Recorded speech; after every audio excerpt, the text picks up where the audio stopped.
কার্যক্রম শেষ করতে হবে, 7 দিনের ভিতরে তদন্ত কমপ্লিট করতে হবে। বাংলাদেশে যেন ধর্ষণের কোনো আসামিকে কখনোই জামিন না দেওয়া হয়। পলিটিক্স করার জন্য আসলাম, 2 মিনিট আইসিইউতে দেখে চলে গেলাম, এটা নিয়ে আর পরবর্তীতে মনে রাখলাম না। এরকম সরকার আমরা দেখতে চাই না। আমরা একটা জিনিস রক্ষা করতে চাই, বাংলাদেশের যুবক সমাজদেরকে নিয়ে ধর্ষণের বিরুদ্ধে আমরা ঐক্যবদ্ধ হতে চাই।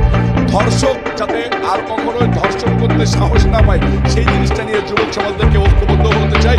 আমরা এখানে সমাজ কল্যাণ উপদেষ্টা এসেছিলেন, ওনারকে বলেছি যে আপনারা যে সংস্কার বলতেছেন, কোথায় সংস্কার করতেছেন? সংস্কার কখন হওয়া উচিত?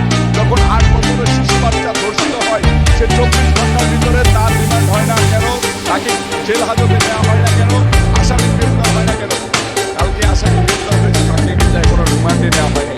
আমাদের দাবি, যুব সমাজের দাবি, বাংলাদেশের সাধারণ মানুষের দাবি,